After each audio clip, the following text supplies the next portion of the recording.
Welcome to week 2, Recovering a Sense of Identity. We're going to speak about what it feels like to go sane, the kind of people we want to avoid during our recovery, and then skepticism and the benefits of attention. At the end, I'll share a brief experience of the task. Going sane. So we're doing our artist dates, we're doing the morning pages, hopefully every day. But we might expect some really strong emotions to come up. I don't know what your experience is. For me, it was an up and down. Every day was different. And it's possible to attack ourselves and judge our early efforts.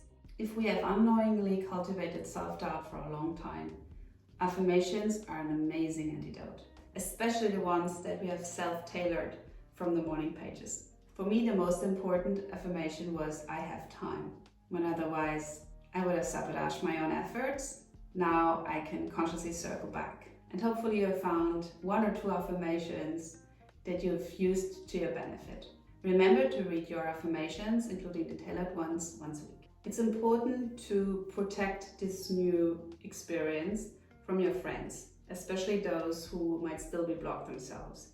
Do not share your morning pages and do not share your early efforts. If somebody calls you selfish or indifferent because you are more aware of your boundaries and maybe more equipped to keep them, that means that they're probably threatened by you unblocking yourself and going in the direction of your creativity.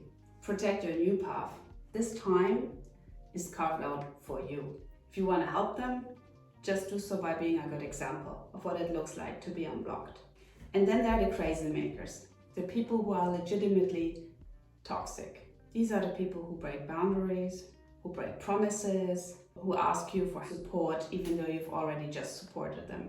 You'll recognize them because after you spend time with them, you feel drained. These people can be family members, life partners, friends, colleagues, bosses. It does not matter. Protect your time. Protect your energy. Be aware of people who triangulate you with the supposed opinions of others. It doesn't matter what other people think. It only matters what you think about you. And by using the affirmations, you are taking control of that. If somebody wants to emotionally dysregulate you, that's usually because they have their own agenda in mind. But we cannot point the finger without pointing the finger back at us, right? So the question is, why are we tolerating those people? And the answer is because we have a secondary benefit. Then blocking us means that we can stay small. We feel like we're supportive, like we're a good person. We support that needy friend, but we trade this illusion of safety, of being in control, for not evolving and staying blocked.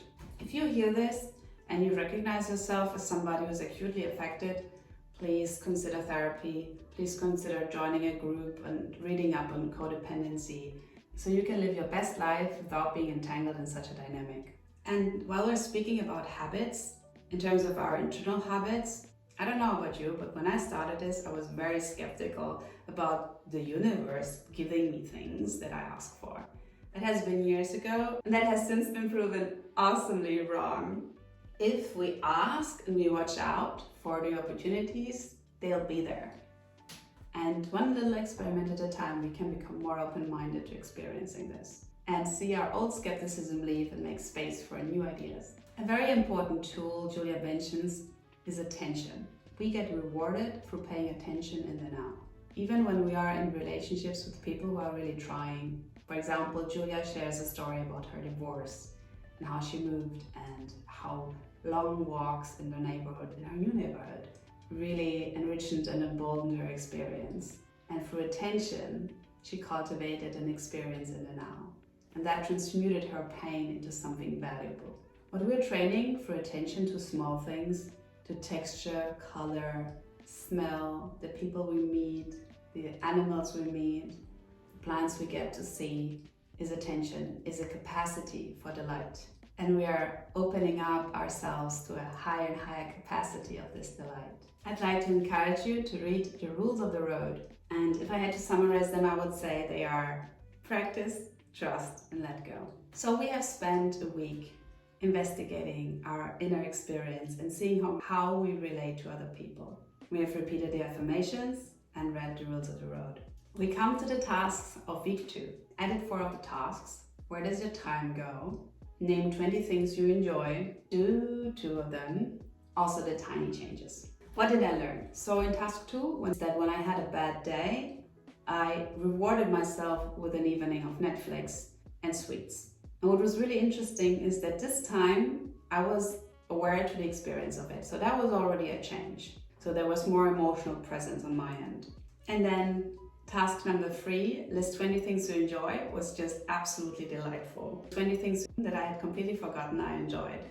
And then you were supposed to pick 2 of those, and I picked hosting friends with a tea party and napping in my new hammock, which I also put up as part of my Tiny Changes challenge, which is task number 8.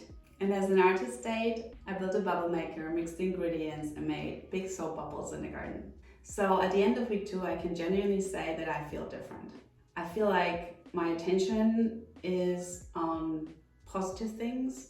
I see opportunities to use my time a little bit differently. I find it still very challenging to do the morning pages every day. Thank you for spending time with me in week 2. And I hope I'll see you in week 3, where we will speak about negative emotions like anger and shame, how to discover where they come from and how to let them go. Bye.